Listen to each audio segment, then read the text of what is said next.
Mike Radich here, and I'm now joined on the phone by MMA Veteran Louis Taylor. Louis, how are you?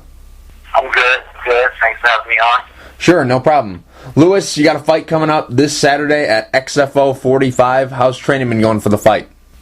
Training's been going good. I was deep into training, but I found out yesterday that Mike Pitts broke his ribs or something like that, so the fight's not going to go forward. So the fight's canceled? They didn't have enough time to get you an opponent? No, I'm not the easiest person to find an opponent for. Took Mike a long time to say yes to this fight, but hopefully soon Chicago can get me on some card. I'm definitely ready to go. Well, because you had a fight lined up in September, and I was going to ask you, this has got to be good for you because you're going to have this fight and then you have a fight in September, because for a while there, a lot of people didn't want to fight you early in your career, and now this comes up, so this has got to be disappointing, right? Yeah, but I think I probably had I don't even know how many canceled fights or dropped opponents the day before weigh-ins and stuff like that, the day after weigh-in, so at least I got a week to eat and not have to go through that agony. When did you find out that Mike Pitts couldn't fight? Yesterday. Mm-hmm. Monday. So, but they say they still want to do the fight. Maybe at the next FO show, they'll be able to get them back healthy and patched up. So I can go ahead and get another win on my bracket. How many weeks were you preparing for this fight? I actually was preparing for a different fight, but that show was New Jersey, and they had some commission issues or something like that, so that card got canceled, and so this one showed. This came up like maybe 2 weeks. So I had about 2 weeks to get it ready for Mike himself, but I was already preparing. I've been training at weight for about 8 weeks now, walking around, probably 190 pounds, ready to fight. Mm-hmm. Now, with this fight being canceled, you're still hoping that you can get a fight from now till September 8th. It's not like you're just going to solely be training for this fight that you got September 8th. You're still hoping that maybe something will pop up here pretty soon? Yeah, I'm going to stay in the gym, stay ready, and probably jump on anything that's smoking. I haven't seen the full fight card, but I don't know if there's any middleweight bouts on that card. I haven't seen the whole thing, but should somebody drop out, you'd be willing to take a fight there? Oh, yeah, Mm-hmm. Definitely. I think I might have saw one of the pro middleweight fights on that card, but I believe with Illinois Commission being so strict, who knows if they'll even let it go. Mm-hmm. But I'm ready. Louis, I was going to ask you about your last fight, probably a fight that you probably don't want to relive, but it was at Combat Zone 40. You fought Perry Filkins. What went wrong for you in this fight? Oh, that fight was actually a tougher fight than I even imagined, and I learned a valuable lesson. Don't look past the opponent that's in front of you.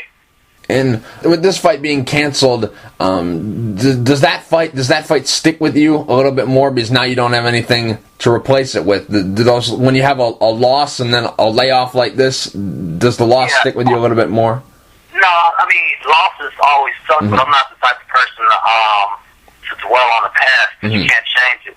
Mm-hmm. So, it's always about, and with MMA, it's always about, your last fight anyway. So that's another reason I do want to move on to the next step. But most importantly, I just want to make sure that when I do get myself, get this train back on the tracks and everything gets to rolling, that there's no more pit stops. The train don't jump the tracks again. I'm not trying to lose anymore. No time soon. No time in the next couple of years. Like I said, I take the loss humbly. I take it in stride. It was a learning experience. I went in with Perry trying to do my knockout thing and trying to get the KO. It should have been an easy fight. I could have won it in my sleep if I would have just kept on, falling for the whole 3 rounds. But the kid got something that's well protected in the head that built like a helmet. He took some nice shots and he kept taking it. I wasn't prepared. I was trying to just finish him, and it cost me because I sure gassed out in the second round. But that's not going to happen anytime soon. You've been knocking out a lot of people, and you're starting to get really, really comfortable on your feet, but you have a wrestling background. You wrestled in college for Eastern Illinois. Do you feel that you need to get back to your roots and start using your wrestling a little bit more?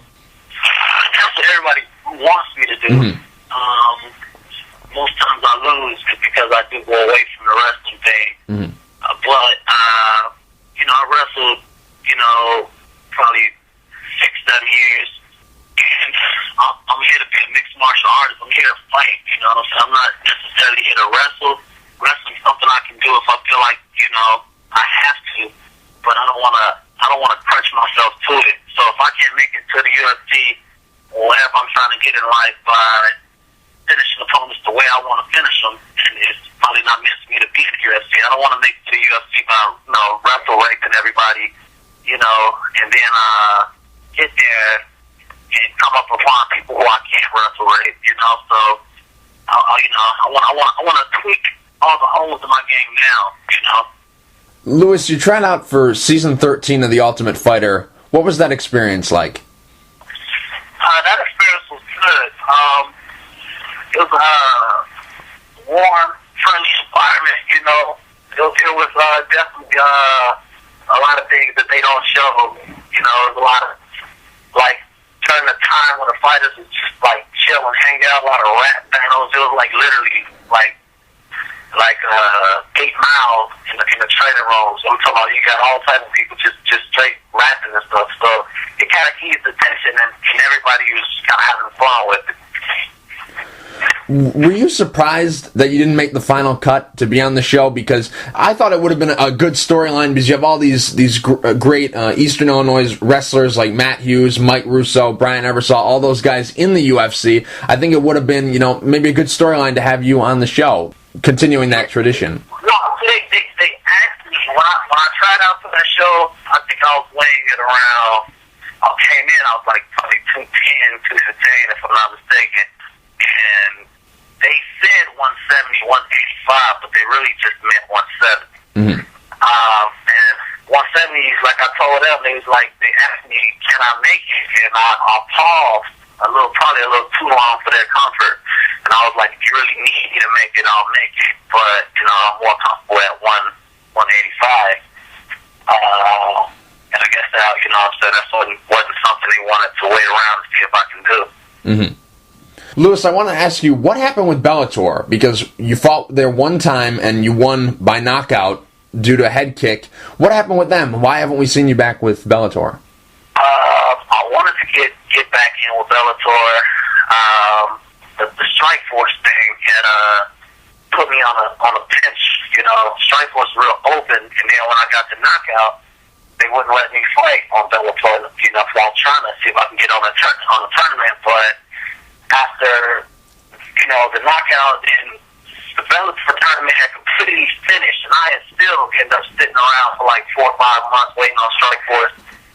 And then when they finally did call, it was for the Riggs fight, and that's history. With Strike Force, was it because you had the 2 losses with them that they cut you, or was it because of the Zuffa takeover that they released you? They released, but like I was telling people when I got released, because when they released me, they released 20 other fighters. A lot of them, some of them, had wins, some of them had 1 loss, some of them had just did like I did, fought, big names, we, basically get tossed to the sharks, to try to make a name for themselves, and they just cut everybody. So I knew at that point that something was wrong within the organization, that they was losing money. So a lot of people, they must have thought I was bitter or something like that, but I just knew. I'm like, dude, because I met a lot. It wasn't just at the tryouts too, though, for the Ultimate Fighter. There were a lot of fighters there who I was expecting to see who was trying out, and we were all talking. I'm like, they're losing money, and then most of the fighters knew what was going on. We knew that they was going to fold or something was going to happen, because there was no way they just letting all of us go.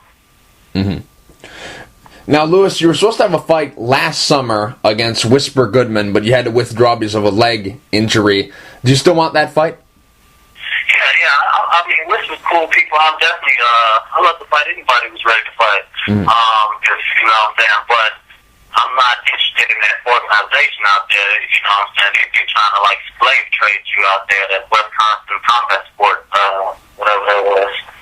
Combat USA, it's good that you brought that up because they said that you had something with your Strikeforce deal that's why you didn't fight. It wasn't that you were injured, it was because you had something with a Strikeforce deal, some conflict. I don't know exactly. Yeah, I could definitely break that. That's a long story. Yeah. And I don't know how long it's radio. I'll break it down as fast as possible. No, go ahead. I want the whole thing because I've heard 5, 6, 7, 8 different stories, so I want the whole thing. The truth is, the Combat Sport USA tournament, right? I signed that tournament, you know, it was supposed to be like a 4-fight tournament, which at the end, we were supposed to win, you know, the winner gets $10,000 and a $3,000 ring, you know, the belt for Illinois, the unified belt between Wisconsin, Illinois, and maybe California.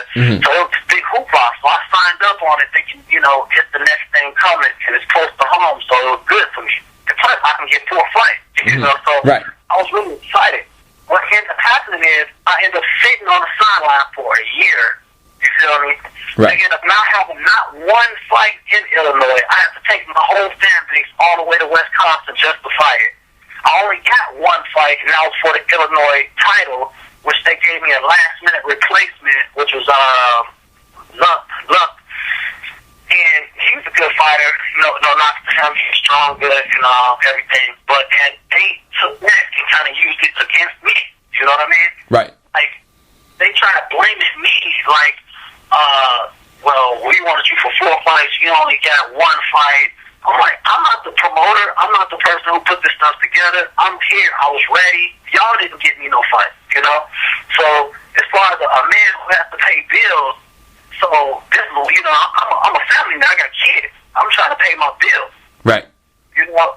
So, I'm sitting around for a whole year under contract. They not letting me take no other fights. And then, it just so happened that Strikeforce wanted me to fight, you know, on the challenger card. But when I talked to the promoters about me leaving, they said, if Strikeforce or the UFC calls, Louis, we won't have any type of problems letting you go. This is what he shook my hand and he told me. So when they called a year later saying, we want you to fight on this Saturday's card, I was eager for it, you know. I called, you know, Combat USA up and I told them, like, yo, Strikeforce wants me back. Can I, you know, they done moved me and Whisper back. They moved us back 4 times. And so I go, can me and Whisper fight at a later date? I'll come back and I'll honor my obligations. Strikeforce, you know, they're not mad like that. You know, they'll let you come back and fight. But all they wanted me to do was get me on that Saturday card. Combat USA blocks me. They call up Strikeforce, tell them they have to pay them like 12 or 15, some ridiculous amount of money to buy my contract out. They done invested thousands of dollars in me and all this other, you know, BS. Basically, they play the we got his contract game, you know? Right. And on top of that, they also, like, I wasn't really paying attention, you know, during the fighter meetings. They had slid across, you know, new contracts and whatnot. But the contract I had saved, had my lawyers review, was different than the one I signed at the last fighter meeting. They used that one against me, which was a whole different contract. They renegotiated the winner's fee, you know, and so they made it something like me and Whisper was supposed to fight 5 rounds for the title, like $1,000 a show, and like $1,500 to win. When I done sat around for a whole year waiting on $1,000 a show, $9,000 to win. Now you're just gonna take the money off, you know, out my mouth. I done sat around a year. Right. And but they're gonna honor Wisconsin, but they're not gonna honor Illinois. And then it just so happened that when they find out that, you know, said I'm not happy about the fight, they just kind of, you know, basically tell me you either take this fight or we're gonna sue you. You know? Well, so luck has it, I didn't want the fight anyway, but I ended up coming out with a staph infection in my knee, which basically was to them a big go F yourself. And and that's pretty much, that's where it ended. They still might have their lawyers trying to contact me or whatever, but I definitely, my name probably took a hit, but I'm a man before anything. The promoter said that he talked to you like 2 days before the weigh-in, and he said that you were completely fine and ready to fight. You said you had the staph infection. Were you hoping that would clear up and that you'd be able to fight? Is that why you didn't mention it to him when he said he talked to you? No. I never told him. I still got his text messages on my phone now. I never told him I was fine with that. Oh. I always told him he was a rat bastard and he could suck my cock. So you never had any intention to show up, and this leg injury just happened to happen. You were never going to show up anyways, right? No, I'm not going to say I was never going to show up, because that'd get me sued. But the truth of the matter is, I had a staph infection. We're fighters. Sometimes we fight through injuries, and of course, if Showtime's calling, you might not fall through it yet. Right. Might not fall, you know what I'm saying? You pick and choose your poison. You know. Right. And which was a tough opponent, but you look at the money, you look at the opportunity, and the Strikeforce opportunity was a much greater risk. The risk would outweigh even if the risk. I would have took that. That would have got me. I would have definitely smashed everybody who they put in front of me. So looking at it that way, I would have been able to get my win in Strikeforce and get my name back, in a good light. And I would have came back and fought in the Combat USA tournament. But instead, they held me legally liable for like a whole nother year. I couldn't get another fight because of that. So now, going forward, next fight lined up on September 8th. After this fight, what are you looking for? Are you looking to sign with, one of these, not big shows, but definitely not small shows? Some of those fight cards are on HDNet, or are you looking just to stay on the local scene, try to get some wins, and then make the big jump to the UFC? At this point, I'm looking to fight, and let the chips land where they may. But like I said, I got kids to feed. I'm definitely not going to be sitting around waiting to fight. I'm over 32 now, so I'm not going to be waiting around. This is a dream, but the dreams become nightmares if you sleep too long. So I'm not going to sit around and wait for nobody to come knocking at my door. I'm here. I'm ready to fight. None of these promotions really want to support me. They want to support their own little local kids or local gyms and stuff like that. They want to bring me in as a last-minute replacement. They want to, basically everybody, since I've been in this game, they just wants to use me. And then when I beat the guy who they want me to lose to, they have a problem. Even with Strikeforce, when I beat, I lost the Riggs, which I was technically supposed to do, and they still cut me. So, I'm damned if I do, I'm damned if I don't. Louis, do you do this full-time, or do you have another job? I'm a dad, first off. I do my daddy care thing, and also I do my personal training and helping teach classes and whatnot. So I'm full time in the gym if that's what you mean. Louis, real quick before I let you go, do you have any sponsors you would like to thank, and is there anything you'd like to say to the fans? No, I'd just like to thank my friends and family and my fans, those who do support me. I'll be here to win. I'll be here to lose. If you want to get in contact with me, just let me know. You can catch me up on my Facebook. And thanks for having me on. Sure, no problem. Louis, thank you for taking the time to talk. I really appreciate it. And, hopefully they can get you on the XFO card. If not, good luck September 8th in Oklahoma.